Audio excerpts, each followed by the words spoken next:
I can target anyone. Anything. Anywhere. It fell over 700.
And so we definitely have a moral responsibility, and especially now today, the weapons being used to kill so many Palestinians are American weapons, and American funds essentially are being used for this.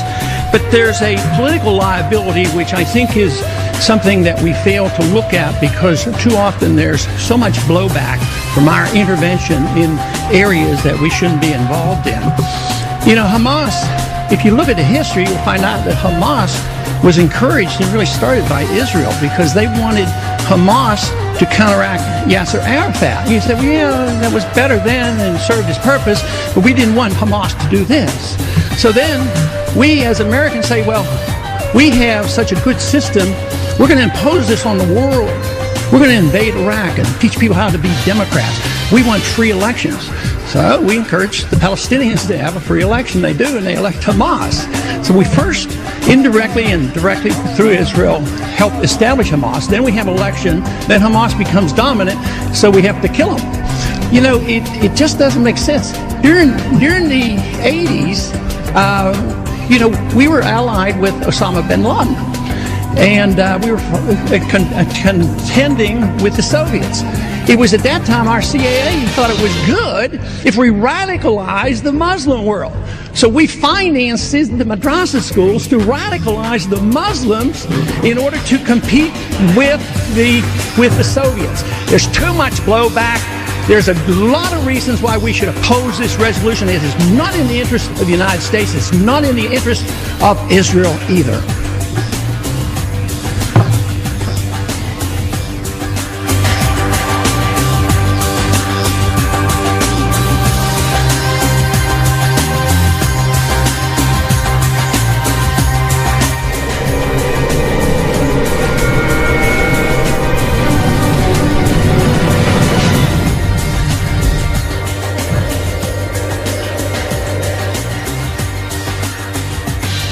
The United States supporting Al-Qaeda in Syria? The answer is yes. Fact number one, there is no question that Al-Qaeda fighters are part of the opposition forces attempting to overthrow Syria's government. Fact number two, the creation of Al-Qaeda wasn't Islamic fundamentalism, it was the CIA. The Mujahideen was created by the CIA to cause problems for the Soviets. You might say that's crazy talk, right? Here's Secretary of State Hillary Clinton. To be fair, we had helped to create the problem we're now fighting. How? because when the Soviet Union invaded Afghanistan, we had this brilliant idea that we were going to come to Pakistan and create a force of mujahideen, equip them with Stinger missiles and everything else to go after the Soviets inside Afghanistan. And we were successful. The Soviets left Afghanistan, and then we said, great, goodbye, leaving these trained people who were fanatical in Afghanistan and Pakistan, leaving them well armed, creating a mess, frankly, that at the time we didn't really recognize. We were just so happy to see the Soviet Union fall, and we thought, okay, fine, we're okay now. Everything's going to be so much better. Now you look back, the people we're fighting today, we were supporting in the fight against the Soviets. So it's not a conspiracy theory, it's history. And it's history that's being repeated in Libya and now in Syria. But there is a bigger problem here, one that every American should be questioning. We're fighting al-Qaeda in Afghanistan, but we're also bombing al-Qaeda targets in Pakistan and in Yemen. And as we do that, something occurs known as collateral damage. Hundreds of civilians in Yemen have been killed in just the first half of 2012 by U.S. airstrikes aimed at al-Qaeda fighters.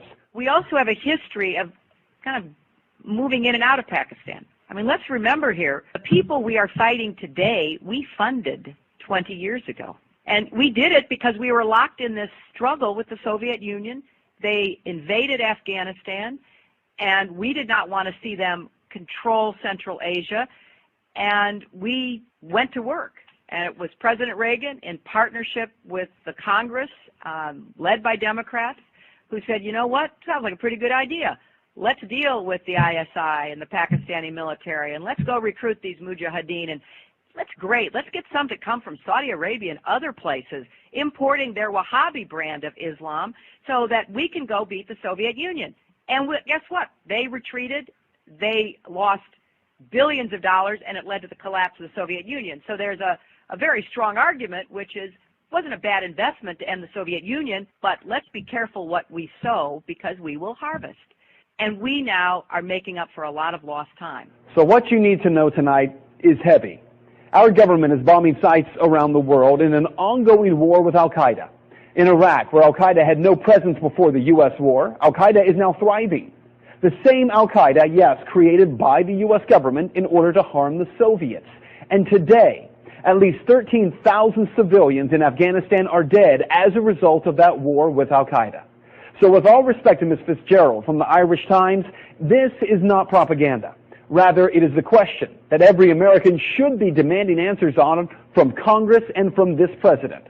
Why are we giving al-Qaeda fighters money and weapons to overthrow yet another government in the Middle East? Today, our government claims they're freeing the people of Syria. Tomorrow, if history tells us anything, we will be killing and wounding civilians in airstrikes and then referring to them as collateral damage in a war with an enemy who we brought to power.